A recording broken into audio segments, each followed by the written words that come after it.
is the newsroom on CNN Philippines. Tonight, the slow recovery begins in areas devastated by Typhoon Ompong.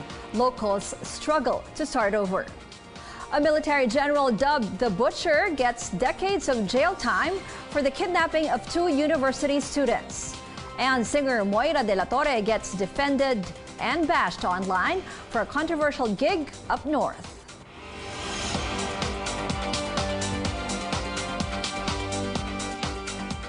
Hello and welcome. I'm Ruth Cabal. Thanks for joining us. The nation still reeling from the impact of Typhoon Ompong. The death toll now at least 66, according to the police, still rising as dozens remain missing. While many evacuees have returned to their homes, some are still in temporary shelters. Close to 200,000 people are affected. Government puts damage to infrastructure and agriculture at billions of pesos. Northern Luzon took a massive hit. 4 provinces are now under a state of calamity. These are Abra, Cagayan, Ilocos Norte, and Benguet. A race against time for rescuers in the town of Itogon as they try to get people out of a mining shelter there. About 40 miners were buried by a landslide at the height of Typhoon Ompong's rampage. Our George Cahiles tells us more. With just their bare hands, shovel, and some power tools, rescuers are racing against time to find some 40 missing persons believed to be buried in this landslide in Itogon, Benguet. I still believe na may makukuha pa kaming buhay. Kasi yun ang hope natin eh. Hindi tayo pwedeng mag-give up kasi once na you lose that hope, bababa na rin yung effort, eagerness mo na magkuha. This is an abandoned mining site of a huge company here in the Philippines. But authorities say small-scale miners took over after its closure in 2009. On Saturday, a portion of that mountain collapsed, triggered by strong winds and incessant rains as Typhoon Ompong battered northern Luzon. Tons of earth, mud and rocks swept a community here. And when the air cleared, this is what's left of the bunkhouse where miners and their families desperately sought refuge. Siguro saturated na talaga yung bundok ng tubig nung parating na si Ompong, doon na bumigay yung mga bundok natin. 11 bodies have been retrieved, including that of Edwin Banawols. His father-in-law Pio Badangayon receives the body, but he can't leave just yet because his daughter and 4 grandchildren are still missing. Wala akong magawa. Kung talagang kahit mahirap sa puso ko, wala akong magawa. Diyos ang bahala. Half a kilometer away from the deadly landslide, relatives of those missing, like Stephanie Awingan, check the list of casualties every now and then. Sa akin umaasa ako pero karamihan nga sa balita, parang yung mga tao dyan na nakatira dyan, parang wala ng pag-asang buhay pa sila. Kasi yung gumuhong lupa, marami naman papunta dun sa baba.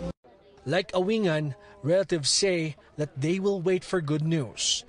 And they hope their loved ones will not be part of the list of those who perished. From Itogon, Benguet, George Cahiles, CNN Philippines. President Duterte meets with the families of landslide victims in Benguet. The meeting took place before the president attended a briefing on the effects of Typhoon Ompong. Special Assistant to the President, Bongo, says the families were given 25,000 pesos cash assistance through the Social Welfare Department. They were also given goods, funeral and burial assistance, plus another 20,000 pesos from the Office of the President. The Environment Chief acting to prevent more landslide tragedies in the future. In a media briefing this morning, Secretary Roy Cimatu discussed what will happen to small-scale mining operations in the Cordillera Administrative Region. We are closing all small-scale now. The DENR will be sending men from the Armed Forces of the Philippines and the Philippine National Police to effect the stoppage of all mining activities, especially here in Itogon. Cimatu says most of the small-scale mining operations in CAR are located in very dangerous areas. He proposes mandatory evacuation for miners in times of heavy rain. Meantime, the presidential spokesman says the government will help miners look for alternative sources of livelihood. A number of provinces in northern and central Luzon may be without power for weeks. That's as workers restore damaged facilities. RCN Arcangel reports. A power outage for about a month. That's how long residents of provinces in the path of Typhoon Ompong may have to wait.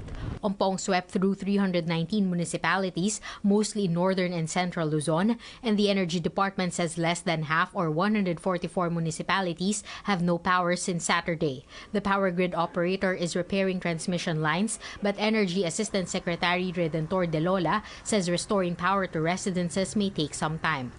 So tinamaan yung mga linya ng NGCP, yung transmission lines natin. Tinamaan din yung ating mga distribution lines. Yung pagbabalik kasi natin ng power, hindi natin maasahan na agad-agad eh. Kailangan natin unahin yung mga vital na infrastructures and facilities. Yung ating mga health centers, government offices, yun ang uunahin. Authorities estimate Ompong's damage to power facilities at more than 116 million pesos. According to the National Electrification Administration or NEA, power cooperatives said it could take up to a month to restore power in Ilocos Sur, Benguet, Isabela, Kalinga, Apayao, Ilocos Norte, and Cagayan. De Lola says it may take even longer to power up far-flung areas or mountainous regions.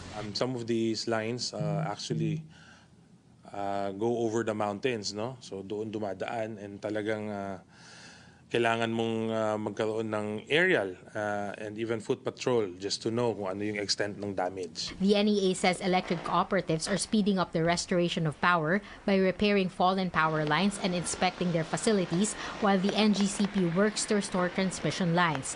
The NGCP says it aims to complete all repairs by September 24th. The moment na ma-energize yung substation nila, meron silang mapapailawan ng mga ilang bayan.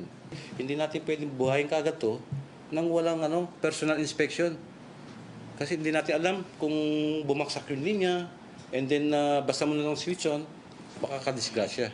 De Lola says there's a possibility power rates may rise as they may pass on the cost of repairs to consumers. But he adds any rate increase will be minimal. Meron po nakalaan na pondo para dyan. Kapag talagang sumobra doon sa kung ano yung nakalaan, ang pwede naman nilang hingin yung recovery. But ang sinasabi nga lang natin is babantayan yan ng Energy Regulatory Commission, pati ng Department of Energy. The Energy Department says it is calling on power cooperatives to rebuild stronger so that facilities can withstand powerful typhoons. Cian Arcangel, CNN, Philippines. After tearing through northern Luzon, Typhoon Ompong, internationally named Mangkhut, continued its path of destruction through Asia. The storm pummeled Hong Kong before reaching mainland China Sunday afternoon. The Philippine Foreign Affairs Department says at least 2 Filipinos were hurt in Hong Kong. Hong Kong's famed Victoria Harbor was hit with a storm surge of over 12 feet. There are a total of 227,000 Filipinos in the Special Administrative Region. Along China's coast, gambling destination Macau was hit by heavy flooding. The territory closed all its casinos and called all fishing boats into port. Millions of people were evacuated in China ahead of the typhoon's onslaught. Serious flooding as well in the east coast of the United States because of Hurricane Florence. And forecasters say the worst is yet to come. At least 18 people were killed in the storm's deluge. Hundreds were stranded in the states of North and South Carolina. Despite weakening over the weekend, Florence will keep dumping rain over North Carolina in the next few days. Rivers are expected to overflow. More than 900 water rescues have been reported in North Carolina alone, but many more people need help. You're watching the newsroom on CNN Philippines.